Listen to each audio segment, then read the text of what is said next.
Hey, what's up, everybody? Thanks for tuning in.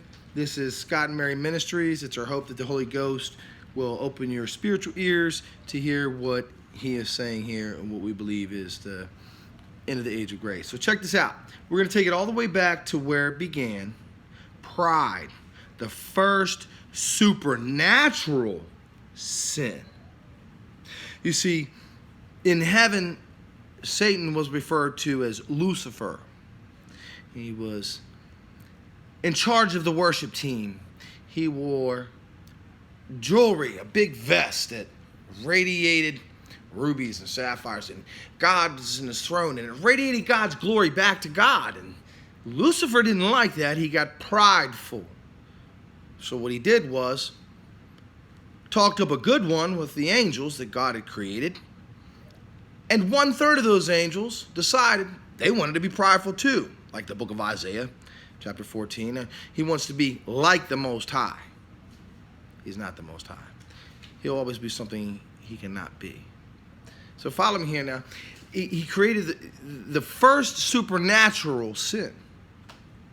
And there was a revolt cause in heaven, and God is so gracious, he didn't kill the angels. He said, no, I'm going to throw you down to this place called earth, which is void, covered by darkness. So then, the earth is like a garbage dump. It's covered by darkness, and Satan and his demons are lurking to and fro. One day, the Lord created man. And we're summing this up very short. But if you hear what I'm saying, you understand. One day, the Lord created man, and he created Adam and Eve. And it was God so glorious, we were living heaven on earth. Even though the wicked one, the tempter, was still there, but he was living heaven on earth too. It had been transformed into a new place because he created man out of dirt. And he said to Lucifer, I'm going to create this being that's lesser than you. Okay? And I'm going to give him the same free will I gave you.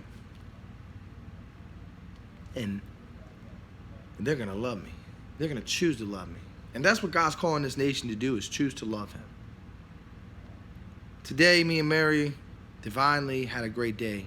Their senior pastor, Pastor Pat. Some divine words there at Chesapeake Christian Fellowship. So a lot of divine things that are happening where God, and according to Ephesians, is calling all true believers to be strong in the Lord and the power of his might, to stand therefore, having done all to stand. What are you standing for? Are you standing for truth? Are you standing for righteousness? Are we just going with the waves? There comes a time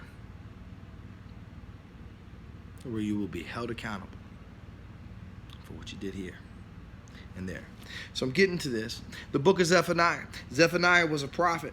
He was a minor prophet, but however, minor just means that his book was not as long as the other books. He's still a prophet. Zephaniah, specifically, the Lord spoke to me through chapter 3, verse 18. But as you read chapter 3, it is an amazing chapter. And this is what I'm going to talk about. It's Jerusalem's sin, the world's sin, the nation's sins, the pride. God has done things with drawing our attention, bringing family close.